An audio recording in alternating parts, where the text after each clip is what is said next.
فاسألوا أهل الذكر إن كنتم لا تعلمون۔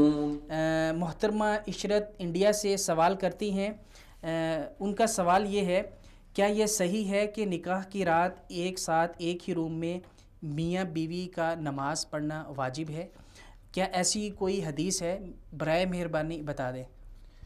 دیکھیں، نکاح کی رات ایک ہی کمرے میں میاں بیوی کا نماز پڑھنا یہ نبی کریم صلی اللہ علیہ وسلم سے تو ثابت نہیں ہے۔ صحابہ کرام سے کچھ ایسے آثار ملتے ہیں کہ جس میں نماز کا ذکر ہے کہ میاں بیوی اکٹھے نماز پڑھیں یا خاوند نماز پڑھے بیوی کے پاس جانے سے پہلے، تو اس سے یعنی صحابہ کرام کے آثار کو لے کر کچھ علماء کرام نے اس کو استحباب تک پہنچایا، یعنی کہ اچھی بات ہے کہ بندہ اگر پڑھنا چاہے، واجب نہیں ہے۔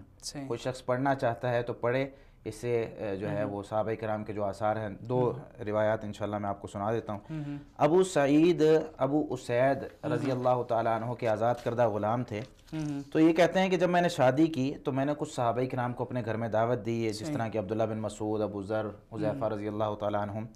تو ایک طویل واقعہ انہوں نے ذکر کیا، پھر اس میں انہوں نے یہ بھی کہا کہ انہوں نے مجھے یہ بات بتائی اور یہ کچھ باتیں سکھائی، اس میں سے یہ بھی تھا کہ جب میری بیوی کو میرے پاس لایا جائے تو میں 2 رکعتیں پڑھوں اور بھلائی کا اور اللہ رب العالمین سے جو برکت ہے اس کا سوال کروں اور جو شر ہے اس سے پناہ مانگوں۔ پھر انہوں نے فرمایا کہ اس کے بعد جو آپ کا دل چاہے وہ آپ کریں۔ ابن ابی شیبہ کے یعنی مصنف ابن ابی شیبہ کے اندر یہ روایت موجود ہے، مصنف عبدالرزاق کے اندر بھی موجود ہے۔ شیخ البانی علیہ رحمہ نے اس کو آداب الزفاف میں اس کی سند کو صحیح قرار دیا۔ دوسری روایت شقیق رحمۃ اللہ علیہ فرماتے ہیں کہ ایک آدمی تھا جس کو ابو جریر کہا جاتا ہے، یعنی ابو جریر اس کا نام تھا۔ ابو جریر نامی آدمی عبداللہ بن مسعود رضی اللہ تعالیٰ عنہ کے پاس آیا اور آ کر کہنے لگا کہ میں نے ایک نوجوان لڑکی سے شادی کی ہے، تو مجھے ڈر ہے کہ کہیں وہ مجھ سے نفرت نہ کر لے۔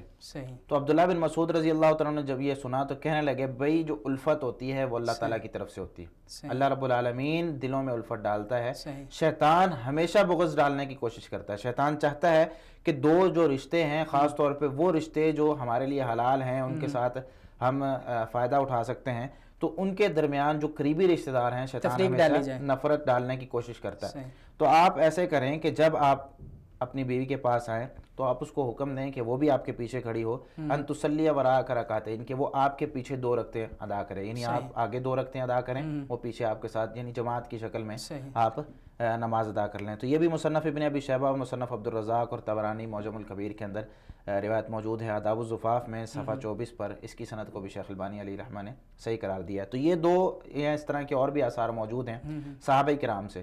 صحابہ کرام کے ان آثار کی وجہ سے کچھ علماء کرام نے کہا ہے کہ زفاف کی رات یعنی پہلی رات اس وقت نماز پڑھنا مستحب ہے، اچھی بات ہے، لیکن اگر کوئی نہیں پڑھتا تو اس میں کوئی مسئلہ نہیں ہے، کیونکہ نبی کریم صلی اللہ علیہ وسلم سے نہ اس کا حکم ثابت ہے اور نہ آپ صلی اللہ علیہ وسلم نے کسی صحابی کو اس طرح کرنے کا کہا ہے۔ واللہ فاسألوا اہل الذکر ان کنتم لا تعلمون۔